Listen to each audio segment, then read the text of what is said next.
Olá, sou Vera Faria Leal e é um prazer estar aqui consigo a partilhar sobre alguns dos aspectos sobre os quais vamos falar e trabalhar nos nossos retiros, nos nossos workshops ao longo do ano do Feminino Consciente e Sagrado, da Escola Internacional do Feminino Consciente e Sagrado. Aliás, nós temos agora um retiro de 24 a 26 de janeiro, já no Estoril, com uma ilustre convidada que vem dos Estados Unidos, e eu gostaria de falar um pouco, hoje é um direto muito breve, sobre efetivamente o arquétipo da Virgem, que é o arquétipo para mim matricial da essência feminina e que todos nós deveríamos poder, os homens também, porque é a essência do feminino e todos nós temos feminino e masculino, e é realmente matricial porque é para mim a base, ou está para mim como se fosse a raiz de um edifício, da estrutura que nós somos. É um arquétipo difícil de entender e nós trabalhamos este arquétipo agora na altura do Emboque, quando começar o fevereiro, o 1 de fevereiro, a primavera celta e o tempo este é um tempo de purificação, este é um tempo de limpeza psíquica, física, de desintoxicação, este é um tempo do fígado também, este é um tempo de fazer esse espaço, essa abertura, o albedo, a obra ao branco, quando os alquimistas lavavam os seus instrumentos, os seus utensílios também ritualisticamente, como quem lava a alma, para essa brancura, para esse alvo, esse novo espaço acontecer. Então, alguma partilha que eu gostaria de fazer convosco aqui sobre este arquétipo da Virgem, para todos os arquétipos, esses grandes campos energéticos que constelam um conjunto de propriedades, que todos eles têm o seu lado positivo e o seu lado negativo. Um dos aspectos negativos deste arquétipo da Virgem pode ser visto como uma paralisante busca pela perfeição. Ora, eu acredito que muitos de nós se podem rever nesta busca paralisante pela perfeição. Portanto, nesta condição paralisante, ela assume o disfarce da mãe má, como que nos contos de fadas, não é? A madrasta, a mãe má, a mãe negativa, a bruxa má. Ela que somos nós, não é? Ela fica cortada da sabedoria do corpo, fica congelada, portanto há como que uma paralisia também, digamos assim, emocional do sentir, há um congelar, e é muito também me faz-me lembrar quando no mito de Medusa, aquela deusa caída com os cabelos cheios de serpentes, e olhar para ela era equivalente a ficar em estátua de pedra. Tudo isso representa este aspecto do feminino ferido, do feminino paralisado, do feminino congelado, que de facto eu estou a falar. E muitas vezes nós vemos isto nas nossas mães, vemos isto em mulheres que conhecemos, vemos isto em nós mesmas, quando a presença destas pessoas nos paralisa.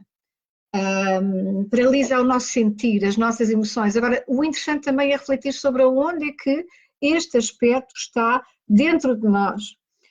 Para o perfeccionista que se treinou a si mesmo e a si mesma para simplesmente fazer, portanto, este primado da produtividade, esta extroversão maníaca pelo fazer, quando nós falamos em simplesmente ser, isto soa como um eufemismo para o nada, para o cessar de existir.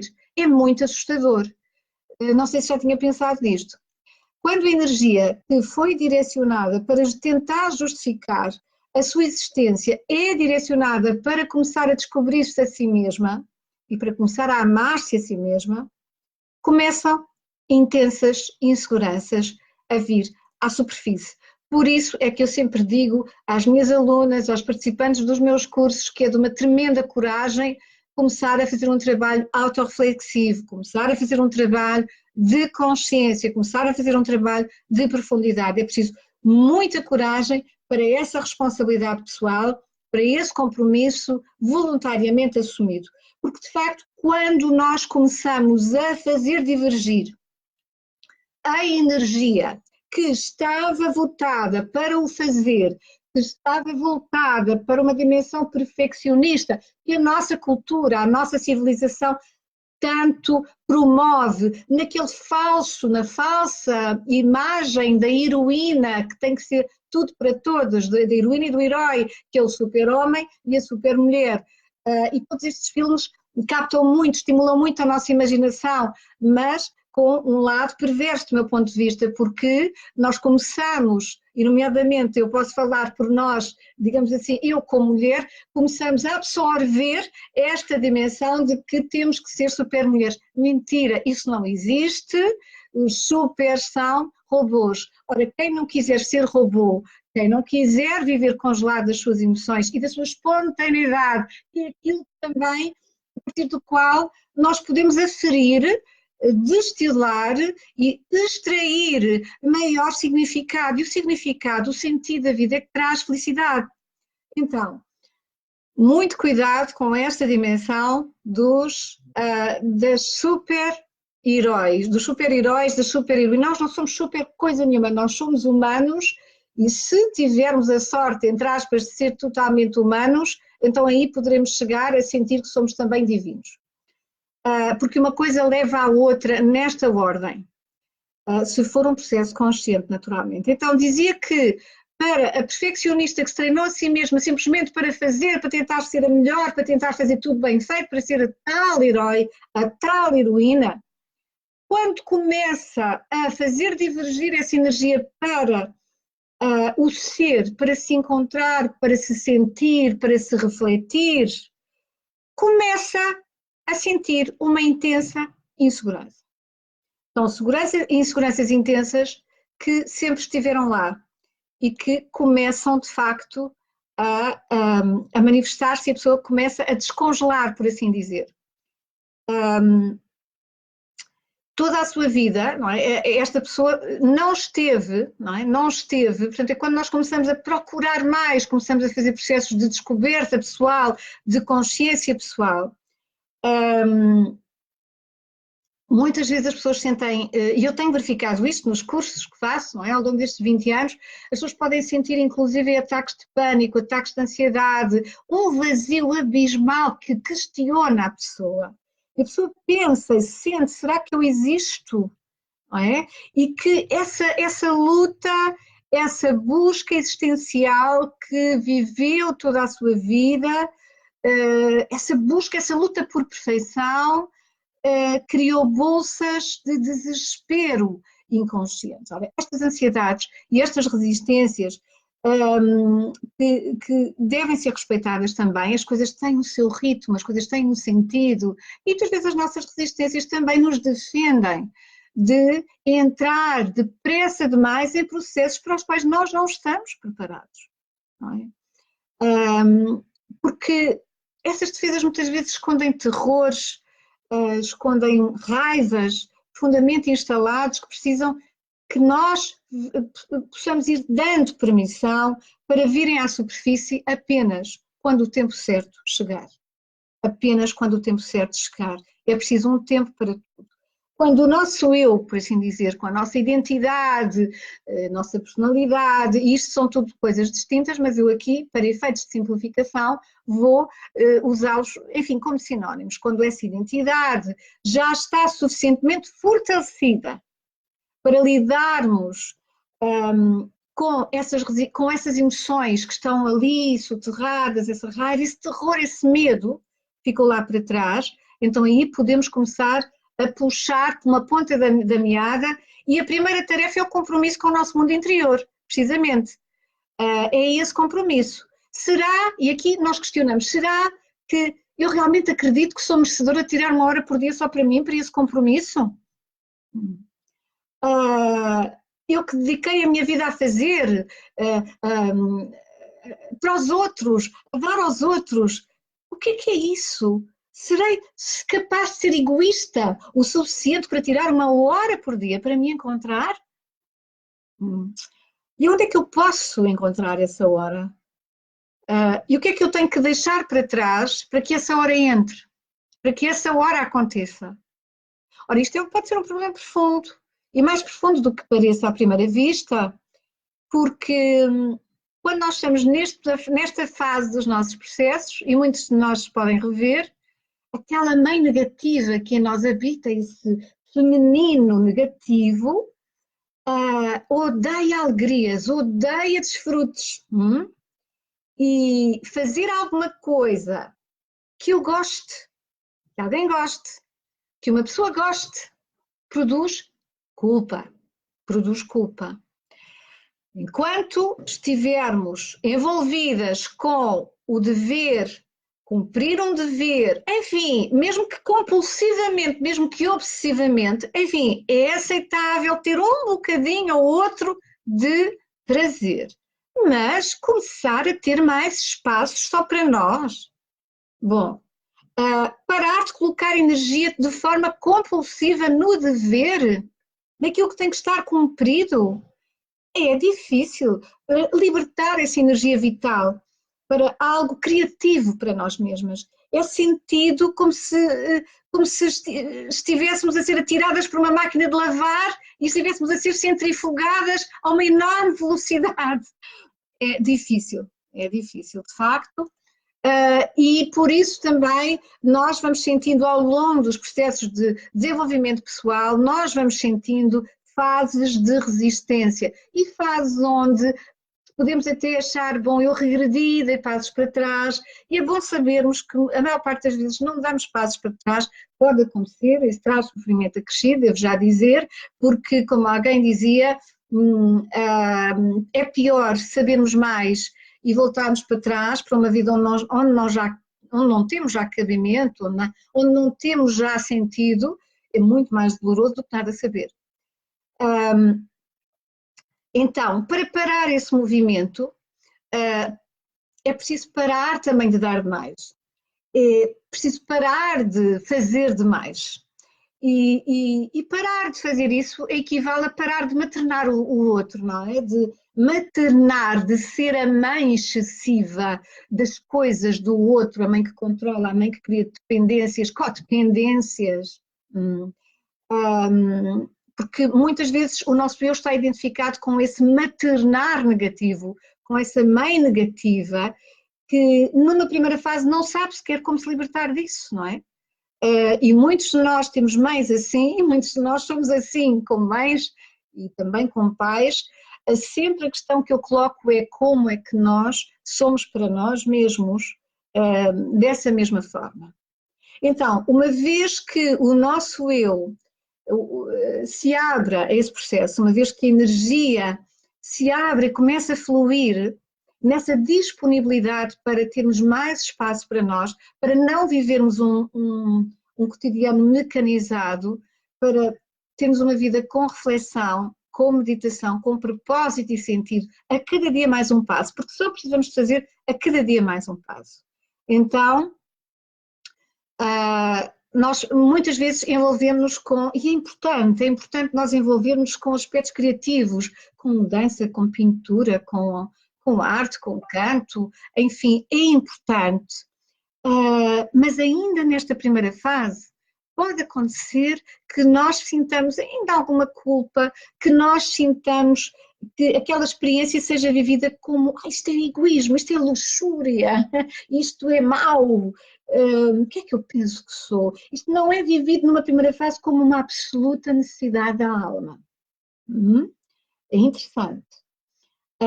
Aqui, nesta fase, esta fase é de facto crucial, por isso é que nós precisamos de ter os nossos grupos de apoio, de ter os nossos terapeutas, os nossos mentores, os nossos professores que nos ajudam, que nos ensinam, que nos estimulam a avançar com o processo e, como agora também estou a fazer convosco, a procurar revelar aspectos cruciais do processo, fases cruciais do processo de evolução da nossa consciência.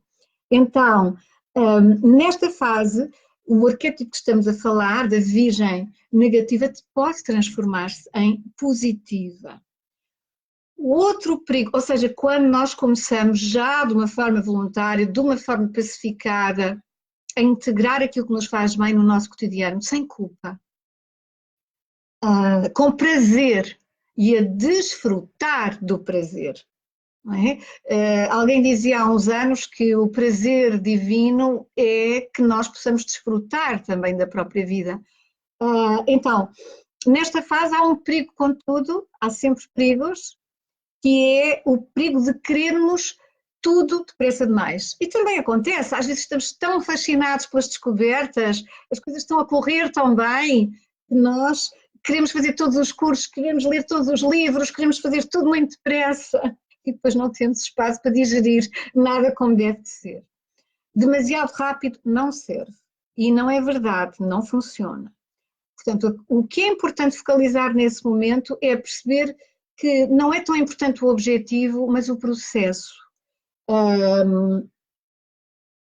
Por falar nisto, deixem aqui trazer como quem faz uma tapeçaria, como quem tece uma tapeçaria, trazer aqui um fio de outra cor, só para tecer aqui, neste quadro, nesta pintura, nesta tapeçaria, convosco, algo que me lembro, estamos no início do ano, e no início do ano eu gosto sempre de propor aos meus alunos um sacrifício.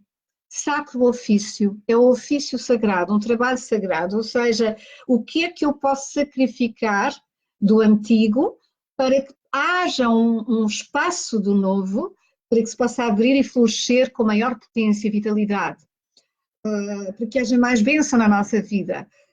E há pequenos sacrifícios, como dizer, olha, vou sacrificar a minha preguiça em nome de começar a fazer ginástica, começar a fazer exercício, vou sacrificar algum aspecto, vou sacrificar a minha indisciplina em nome de uma dedicação e de um foco mais assertivos. Quer dizer, pronto, estes são pequenos sacrifícios.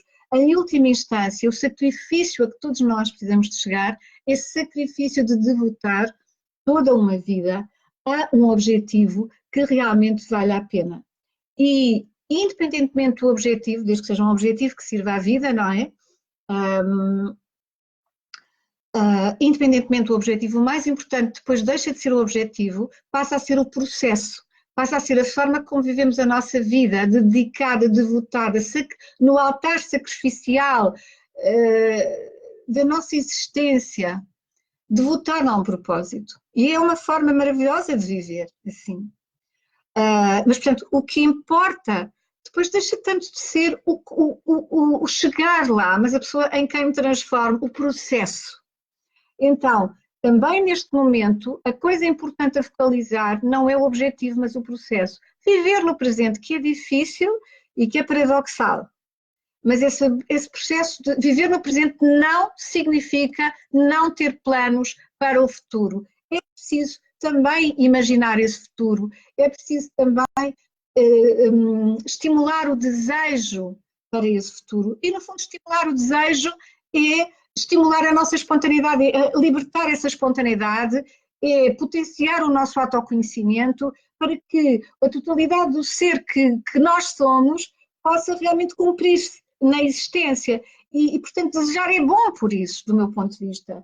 Para mim, o desejo, e foi preciso muitos anos para me reconciliar com o desejo, porque em determinados caminhos espirituais que eu segui, o desejo era mau, e portanto o desejo não é nada mau, o desejo é o desejo de Deus, da deusa, do universo em nós, a querer também realizar-se. Senão, para que o universo gastaria energia em inculcar-nos desejos, valha-me Deus? Não fazia sentido nenhum. Esse desejo alinhado, de facto, com quem realmente somos. Por isso é que eu também digo agora, nesta altura, neste início de ano, é muito importante, agora que estamos a colocar os objetivos, as nossas agendas, agendar os nossos dias e verificar se, por exemplo, ao nível do trabalho, nós estamos a fazer algo que esteja alinhado com o nosso desejo, esteja alinhado com a nossa personalidade, esteja alinhado com os nossos talentos. Muito bem, então voltando aqui ao tema, viver no presente, deixar também o nosso inconsciente falar, jogar, agir, abençoar e fecundar a nossa existência. Como, fazendo processos terapêuticos, já sabem que eu sou fã, para mim a terapia é a religião do século XXI, porque, de facto, se nós não fizermos processos de autoanálise, de autorreflexão, vamos estar sempre a projetar a sombra para cima do outro e a tirar mísseis para cima dos outros. Isto não vai acabar. E eu oro para que acabe, de facto, mas tem que acabar connosco. Como o mestre Gandhi dizia, nós temos que ser a mudança que queremos ver acontecer no mundo. Então, este desfrute ao qual nos vamos assim abrindo é também Sofia, ou Sófia, a deusa, o amor da deusa, do divino feminino, que assim une corpo e espírito. O medo de receber pode ressoar nos níveis mais profundos da nossa psique. Ainda assim, porque receber é permitir que a vida aconteça, é abrir-nos ao amor, abrir-nos ao deleite, mas é também abrir-nos à perda e à dor. É abrir-nos tanto ao êxtase como ao terror, como à tragédia da própria existência. E, portanto, é preciso também sermos suficientemente fortes para ser conscientemente vulneráveis. É preciso também estarmos fortalecidos para essa vulnerabilidade do receber. É preciso um trabalho. É preciso um trabalho. Isto é fascinante, isto é lindíssimo. E estou quase a terminar, mas podia estar aqui convosco muitas horas. Então, Sofia é a designação gnóstica da sabedoria da deusa, a sabedoria do divino feminino. Ela é a ponte, ela é o amor que abre o corpo a receber o espírito. Há um problema aqui, se a pessoa não estiver enraizada no corpo, por exemplo, se a nossa mãe não esteve enraizada no seu corpo, ela não acredita nem confia de todo nos seus instintos que podem estar embotadíssimos e ela não está em contato, não estando em contacto com o corpo, a criança, ela não pode dar à criança, construir com a criança um vínculo positivo, um vínculo suficientemente positivo para que a criança possa confiar no corpo da mãe e confiar no seu próprio corpo, nos seus próprios instintos. Esta criança vai crescer um adulto que não sabe relaxar, não pode relaxar, não tem confiança nos seus próprios instintos, não tem confiança no corpo da mãe nem no seu. E quantas vezes estes são processos completamente inconscientes? Floresce um medo subjacente à vida, o medo do abandono. Escondido muitas vezes inconscientemente, não é? E o nosso eu assustado vai sentir-se em constante perigo de ser engolido pelas forças desconhecidas que possam vir do exterior ou mesmo do nosso interior, tornando-nos muito controladores. Então é construída, é como se fosse uma identidade construída sobre essas fundações frágeis, que depois cria uma superestrutura rígida, muito ligada a valores coletivos, aos valores de fora, às disciplinas, aos deveres, às eficiências, e ficamos robôs. Ora bem, a energia da vida, a energia vital, a energia psíquica, ela quer fluir, e quando de facto nós vamos fazendo esse processo, esse fluir para a criatividade, para que a energia nos possa permitir sair do sobreviver e entrar na vida, não é? Porque sobreviver não chega. Às vezes é muito bom sobrevivermos, atenção. Em muitas condições e em muitos momentos e em muitos pontos do mundo, sobreviver já é absolutamente extraordinário. Portanto, cada um sabe o ponto onde está e a plataforma base a partir do qual evolui. E está tudo certo. Portanto, essa energia psíquica, essa capacidade de florescer, quando a energia está já disponível para vivermos, para brincar, para desfrutar, para a espontaneidade na vida. Isto não significa, não é mutuamente exclusivo, quer dizer, não há aqui uma situação de ou isto ou aquilo, de ou brincamos, ou desfrutamos, ou fluímos, ou somos responsáveis, nada disto. Aliás, é a mesma responsabilidade por resgatar o todo em nós, que implica e que abre o caminho para que a energia possa fluir para essa espontaneidade. E é preciso uma tremenda de uma consciência. E quando há mais consciência, também tem que haver mais responsabilidade. E, portanto, a energia encontra uma via criativa para expressar a vida, ou é forçada a encontrar uma via de saída negativa que sai sob a forma de compulsões cegas, vícios e adições. Portanto, ou a bem ou a mal, quer dizer, a energia não se mata, a energia transforma-se, a energia qualifica-se. Portanto, ou ela tem uma qualidade superior ou não tem. Nos nossos workshops e retiros da Escola do Feminino Consciente e Sagrado, nós procuramos criar um temenos, um contentor alquímico, um espaço onde cada pessoa é também consciente da necessidade de honrar o seu espaço, o seu próprio espaço individual sagrado, onde os símbolos individuais são respeitados como sementes que precisam de germinar no seu espaço interno e que são estimuladas a vir à luz do sol da consciência para que o processo de transformação ocorra. Nós normalmente começamos com relaxamento, permitindo ao corpo encontrar os seus próprios ritmos na respiração natural. Libertam-se assim emoções presas nos músculos e até nos ossos, nos órgãos vitais. Libertam-se as imagens presas no corpo, as imagens que curam, as imagens que mobilizam energia. E muito para além de ditames de posturas, das modas, o ventre, a barriga expande nessa abertura para a plenitude da respiração, pois que a oxigenação traz também a consciência das emoções no corpo, e muitas vezes dessas emoções reprimidas.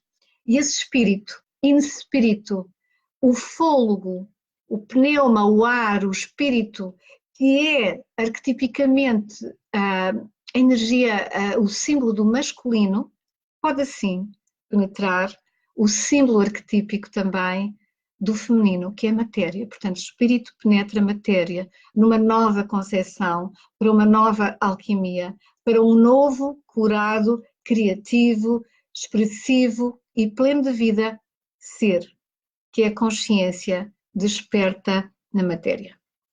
Então, era isto que eu tinha para partilhar convosco hoje, neste direto. Vou colocar depois em link todas as informações sobre este próximo retiro da escola e também sobre os retiros que vão acontecer em São João da Madeira, no espaço do Magna Luz, da querida Cristina Almeida. Um grande beijinho e muito obrigada por estarem aí.